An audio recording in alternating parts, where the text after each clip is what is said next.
to a very special edition of Branford Voices. I'm Tracy Everson. We are here at the Harrison House in Branford. Many of you have probably passed it by and wondered what is inside. Well, we're going to show you some of that today. But the reason why we are here is because our nation, as many of us know, is celebrating our 250th birthday this year. And the Branford Historical Society is doing a very unique project to mark that anniversary. And joining me now is the president of the Branford Historical Society, Robin Comey. And a lot of people also know you as our state representative, representing the 102nd District here in most of the town of Branford. Not the entirety, but most. For many years. So welcome. Thanks. You. Thanks for coming. Yeah, I love to invite people in. It's so lovely. Yeah, the fire's going. The ambiance. So talk about how the Historical Society decided to do a narrative project. Sure. Well, you know, we all know all those our relatives or people who have lived in the community for decades, and they have such important stories to share. And as we see, you know, I see my loved ones passing on and not having an opportunity to share their stories in a more formal way.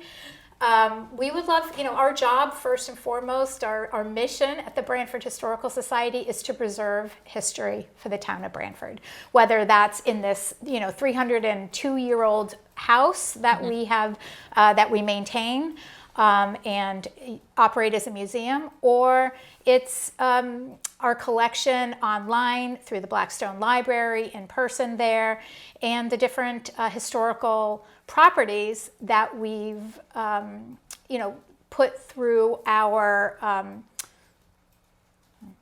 and the different historical properties that are throughout town and that we want to continue to preserve. So this is just another sort of angle that we're looking to have folks participate in and to be engaged with their family history or their personal stories and from the diverse communities around us. Right.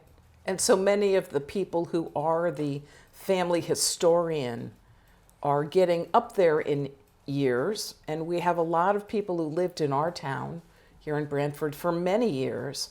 So what are you looking for? How do people know, oh, I do have a story to tell? Well, I think that everyone has a story to tell. You know, I don't think that it has to be exclusively about you know, where their family member was 100 years ago in relation to this community. I think, you know, we have many people who move into this community from all over the world and have stories to tell and why they were drawn to Branford. So I think that it can be as an opportunity for folks to understand who was here yesterday in our community, but also who's here today. Right. Because a lot of the things that are in this house are family names that have been in Branford for many generations. Absolutely. Like yours. Yeah. I know. I was thinking when I was coming over here that my mother would always talk about the ice house. And the ice house for her as a child was Shelley's Garden Center. That's where they used to stop to get the blocks of ice to the old refrigerators, you know, when it was just cold air that was blowing over a block of ice. Yeah. So she always referred to Shelley's Garden Center as the ice house. Yeah. So I was, okay, there's a little oral history. There's a story. There's a story right there. And they don't have to be long, right? They can be short little blurbs like that. We are collecting them in a manner of ways. We are collecting them in print. People can type something out or even handwrite something out. And also, we would love to come and just interview folks. You know, I am a naturally curious person. I love to continue to learn. That's what brought me here to the society. And I think that that we're flexible, right? We just want to hear your story, and we want to put it into our archives. So how would someone start? I mean, did they send you an email? Do they call you? I noticed you have put out some information on the Narrative Project, and we will show that to people so That that they would be can really great. 'Cause Yeah. we're in the process right now of sort of getting the word out. I think we're going to start collecting in earnest our stories in the summer, spring, late spring, and summer. We want to partner with people. First of all, we want to partner with the libraries. We want to partner with different maybe VFW groups, those sorts of things. People that have an interest in sharing their connection to stories. So yes, we have set up an email called voices@branfordhistoricalsociety.org. People can just, hey, I'm interested in this. Can you tell me more? So it's that simple. You can also call, or if you don't do email, please, give us a call on our main line at the house here.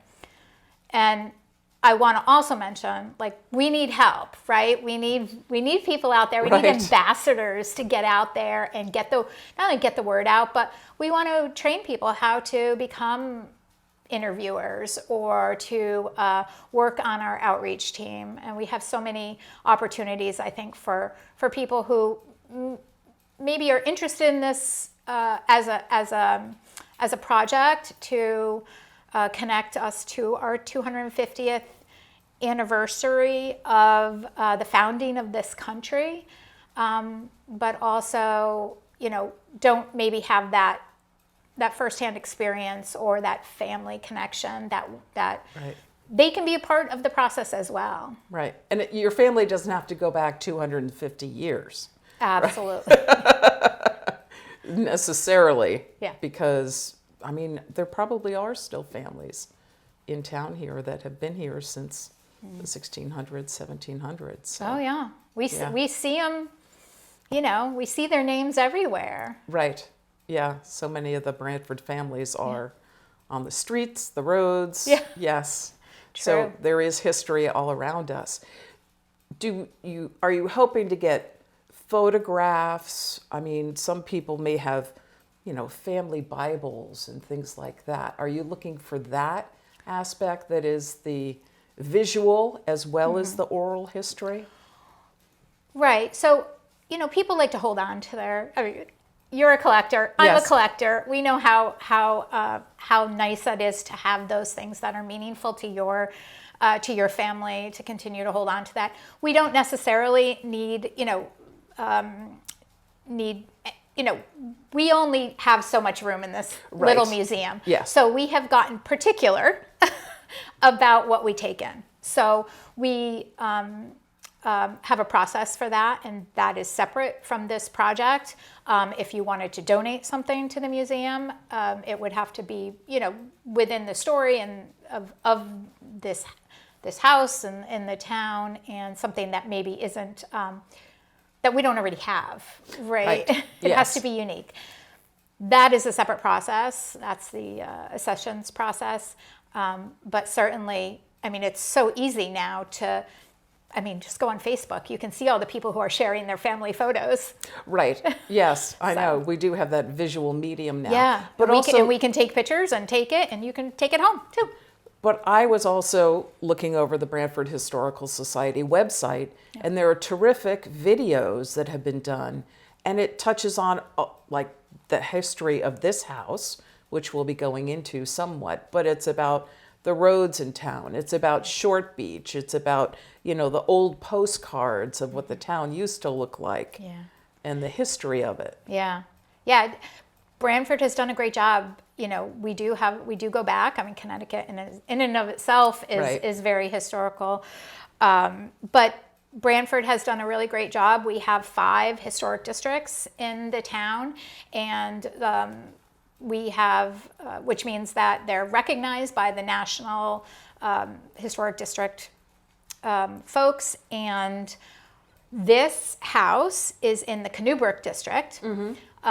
We have the Branford Point district. We have downtown, Branford Historic District downtown. Right, the green. And Stony Creek. And the latest one, which I had the opportunity to work on as I got elected in my first years, was to be able to go up to Hartford and be a part of what it takes to get recognized as a historic district, National Historic District. And we did that most recently, maybe 2019 or so. Yeah. And this, like I said, this house is in the Kennebec district. Right. And I thought it was interesting what I learned on the YouTube video about this house is the windows were very different when initially it was built because glass was very expensive. And now what you see today is how kind of a house evolved, but a lot of what's in this house is as it was 250 years ago. Yeah, yeah.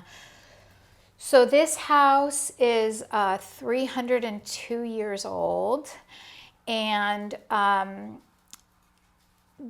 as you read about the house, and we do have a lot of information on the website, so I'll just guide people to the website, but it was purchased by a very well-known architect, very respected, J. Frederick Kelly, and he has restored this to as close as possible to what it was like 300 years ago.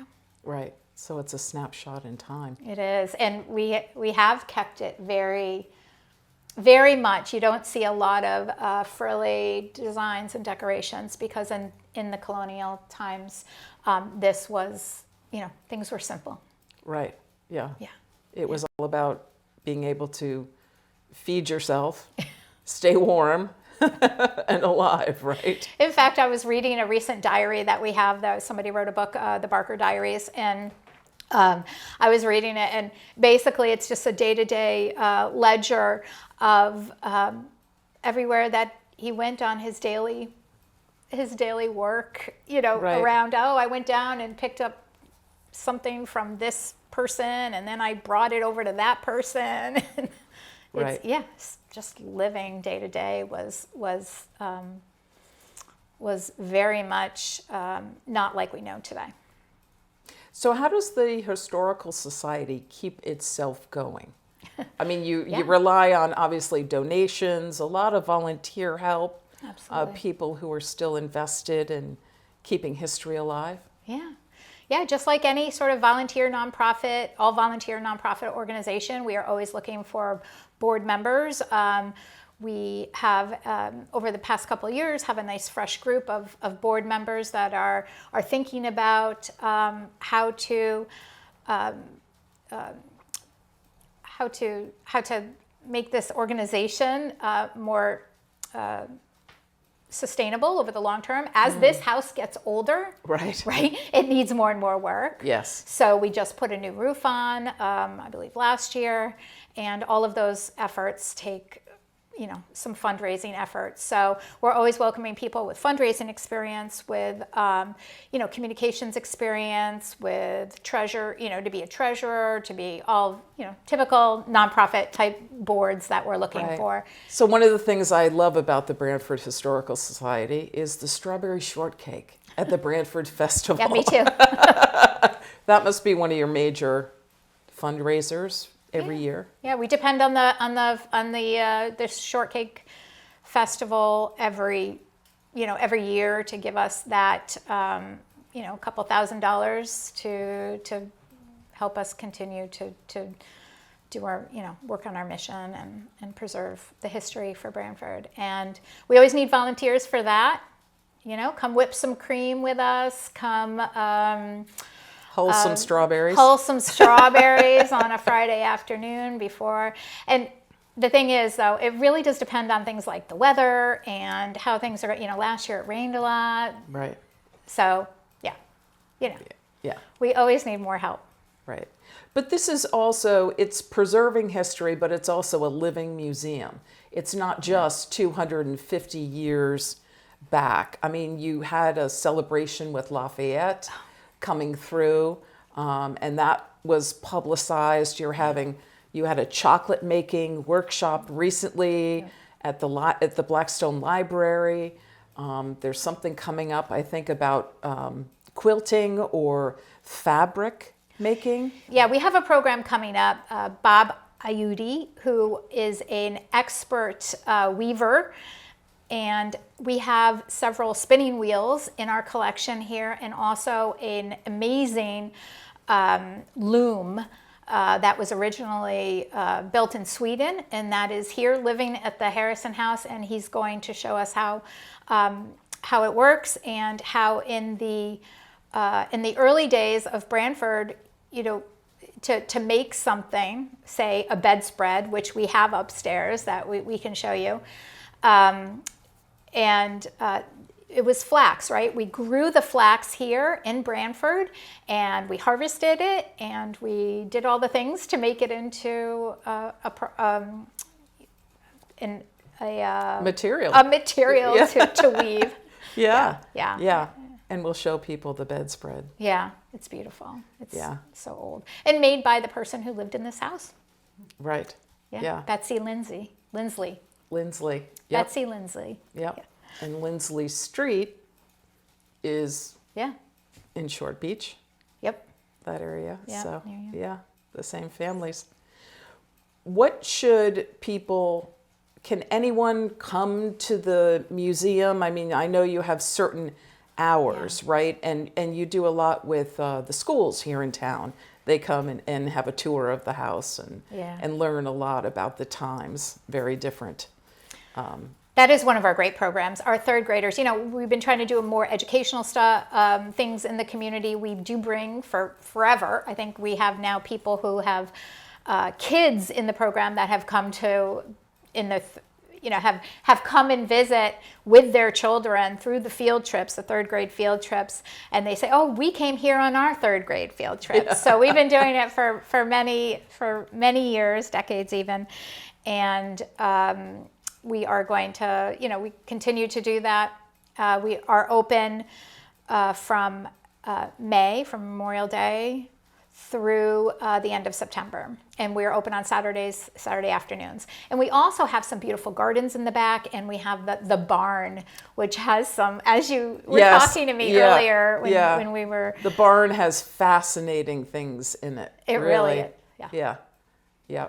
And when I was walking through it, there was a woman who was also in it, and she said, "Oh, I remember this. When my family was farming, we used this tool or that tool," or, it's just so interesting when you come across people like that who happen to be here for your Christmas event, which was lovely. Christmas open house. And it's great. We've done a lot more outreach in the past couple of years. We're having tables at, say, the book fair, the book sale, and on the green, and we'll put out some stuff on the table and our postcard collection that people can purchase items out of, and they'll come up and they'll say, "Oh yeah," and they'll just tell us a story. And I think that was part of the inspiration to start the Branford Narrative Project as well, is that people do have all these stories, and let's try to get people to share them with us in a more formal way so that we can preserve those stories. Right. And so that they will be able to be digitized, right, in this era when everything that's put online stays online for the most part. So it'll be really interesting. And check out our website. I mean, you mentioned you were on our website, yes. And we've got a great YouTube page, which BCTV has helped us sort of populate with some of the programs over the years. And there is so much information that you can just listen to. You don't even have to, you can have it playing in the background while you're, cooking dinner or something like that. Right. Yeah. Anything else you want to add? You've covered all the narrative project, which is the reason why we were coming here. Yeah. But I would just, encourage folks who want to partner with us to do some events for the 250th. We have a great logo that you can, we'd be happy to share with you, that you can put on your materials. And if you have any ideas, we are open to ideas, and we're open to people who want to, help us and help us by bringing ideas and bringing programs to our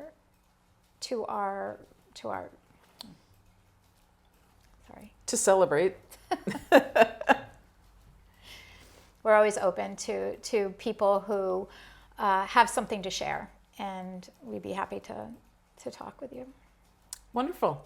Well, Robin Comey, wearing a different hat as the president of the Branford Historical Society, thanks so much for your time. And now we're going to take people on a little bit of a tour and show you that bedspread that we were talking about and some of the other highlights. But you really should spend some time here at the Harrison House and learn about the history of Branford. We'll be right back. And we're back, and we are joined by Susan Rood, who is one of the guides here at the Harrison House, and she's going to show us some of the highlights. And what we didn't mention when we were talking to Robin Comey was we are in the parlor, which is the more formal room, right? Tell us about this room in particular. Well, the parlor, this room, would have been used for not probably family gatherings, but more other people from the community who would come in and visit, and probably also for when the minister came to visit. This would be the place where they would sit with him and talk. And it actually comes from the French parler, which means to talk, so it's a parlor, it's a place to talk. Right. And where people would be received, right, by the family. And hence the original people who lived here wouldn't have had this kind of dishware. But this does show that it was more a formal room, more a place to sit and visit and talk than do all the work that had to be done to live here then. Right. And one of the highlights in here is the glass which Lafayette drank from at the Towner Tavern in 1824. Tell us about that significance. In 1824, Lafayette came to celebrate the 50th anniversary of the American Revolution. So he was an older man and came here not in a plane, but in a long boat voyage. And then when he arrived in New York, he went from New York to Boston, right here on the Boston Post Road, which is what East Main Street was then, when it's the whole route was called the Boston Post Road. So when he left New York, this was one of the places he stopped in Branford.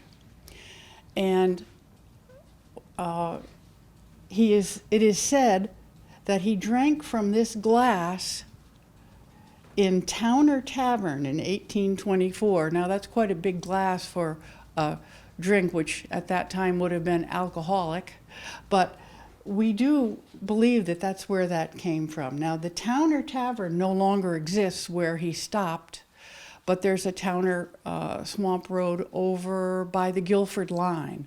Oh, and right. I think that that's where the tavern was, on the Boston Post Road that went by there too, because things have changed so much. Yes, definitely. And if I could say one more thing about Lafayette. Yes, because please upstairs there is a fife that was played by a young Branford boy who went off to be a fifer in the Civil War, the Revolutionary War. And Lafayette actually picked him to be his sort of personal fifer. He went with him around things that were occurring in the Revolution. And when Lafayette came back 50 years later, he was still living here, Mr. Averill, and there's an Averill Road in Branford. And that must have been something to see for Lafayette and his fifer to see each other 50 years later right here in Branford when he went by. Right. And that's a great story for the narrative history, right? It is, I think, very, very much in that vein. Yeah. Right. It's a great story. So now we've shifted to another room. Susan, tell us what room we are in now, because when I saw the video online, it said, this is the hall. The hall. And of course, it would be really the kitchen. This is the heart of the home, right? It really is, because the room we were just in, as you heard, was probably used for important guests and visitors and family important holidays. But this room was the workhorse of the whole building, really. This fireplace, which you see is huge, has this. I'll step over here so we can see more of the fireplace. The oak beam up here feels like rock. It's so hard. And this fireplace would have been really the heart of most of the activities in the house, because it had to be used for cooking, it had to be used for washing clothes, it had to be used for baking, and candle making, all kinds of things were done here in this huge fireplace. Not to mention that it heated the whole house. This is the biggest opening of the fireplace. The chimney goes all the way up, and there are supposed to be fireplaces in each room. And this is the biggest by far, because this is where all the action went on as far as living went. And we can see here that there are the candles. We have the cauldron or the kettle, all the different implements for even making toast or baking and things like that, right? This big pot was primarily used for making soap. Oh. Which would be a huge task, and not for cooking things though, because that would be a little hard to combine the two. Right. But it was always hanging there and always helping heat the house. And this candle thing shows how they would be dipped in the wax and then taken out and then put in again over and over, so they would have layers of the wax going onto the string that held them together. Right. But this, the heart of the house, I would say, this hall. Yes. Right now, here in the hall, we see a lot of what went on to make cloth, to make clothing, going back to the earliest ways of doing that and what were new ways at the time. You can see a bunch of flax on the floor over here, and Branford had a lot of flax. Some of you might know about Flax Mill Road off of Mill Plain Road in Branford.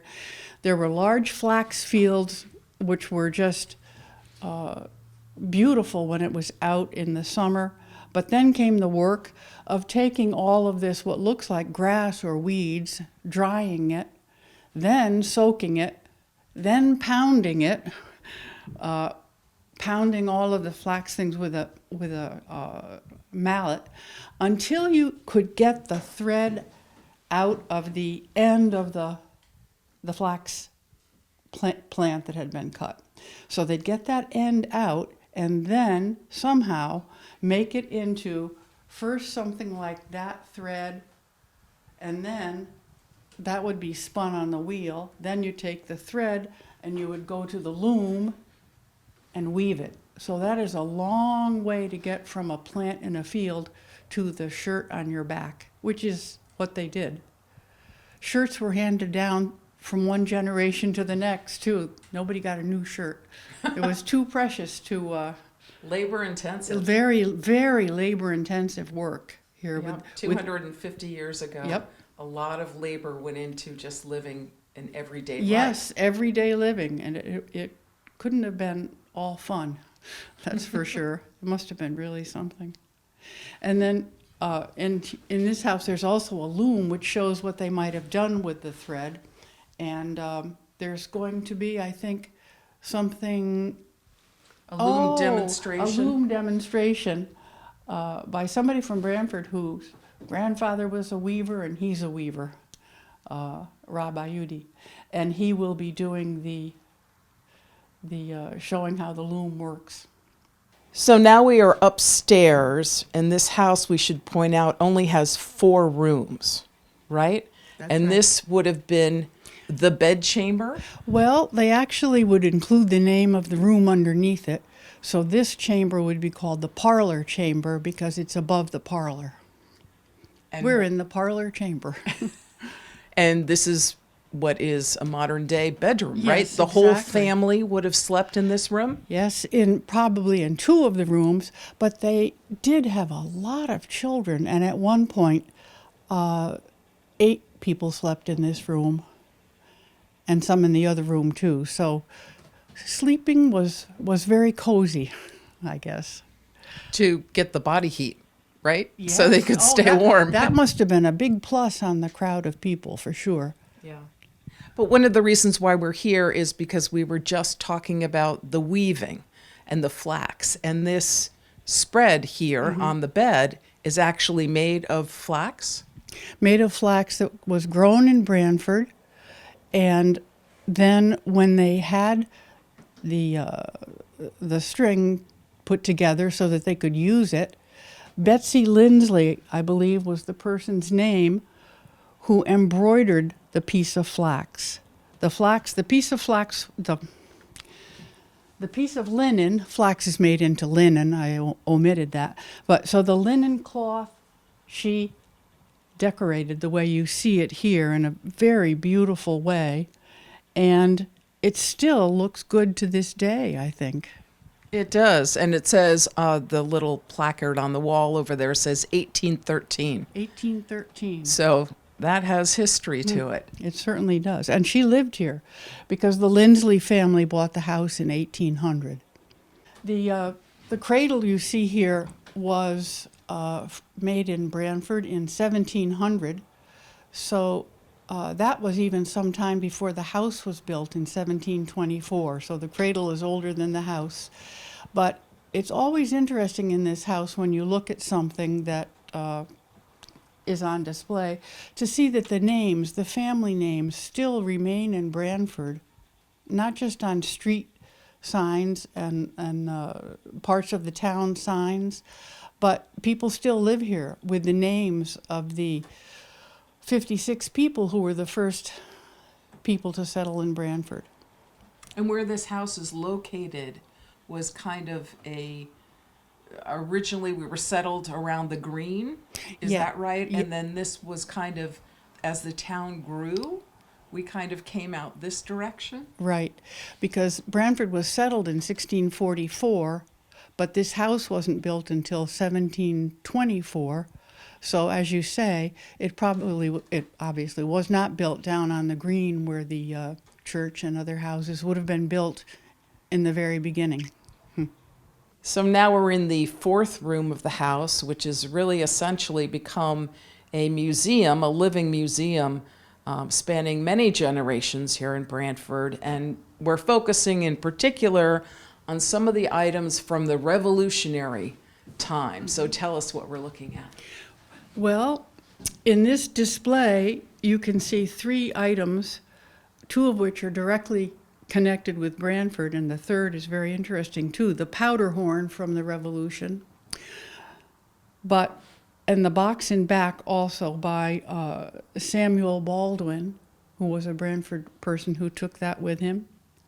And then this fife, which was already mentioned downstairs, that was played by what was a little boy at the time of the Revolution, Averill, and the fact that it was still in his keeping and now is here, we're very happy with that fife. So Lafayette's Fifer's Fife is here. Yeah, it's wonderful that it's here and preserved and part of the collection. Right. So Revolutionary War fife used by Daniel Averill of Branford, a fifer in the 7th Connecticut Regiment. So this is a very unique item, Asa's basket, that is here at the Harrison House. And Susan, tell us about it. Well, this is a link to a very important part of American history too, because Asa's basket was woven by what was the last living Native American who lived in Branford.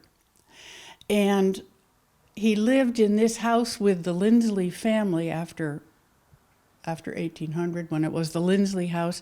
He lived here for quite a while and was very welcome. And he died here in the Lindsley house, and he's buried in Center Cemetery. And that basket is a very, very well-preserved example of the kind of work that was done to make baskets and of his doing it. Here we can see his gravestone in Center Cemetery. And you mentioned that on his gravestone, it mentions that he probably served in the Revolutionary War? Right. In cemeteries, you probably notice that flags and other things are put there to talk about usually the military significance of the person buried there. And in Center Cemetery, many of those gravestones have a GAR note, sign stuck in the ground. Grand Army of the Republic, which was the honorary group of those who served in the Civil War. So this means that Asa, a Native American, served in the Civil War for the side of the North, which I think is very interesting. It's fascinating, and that's why we love having the Harrison House here in Branford and your wonderful collection.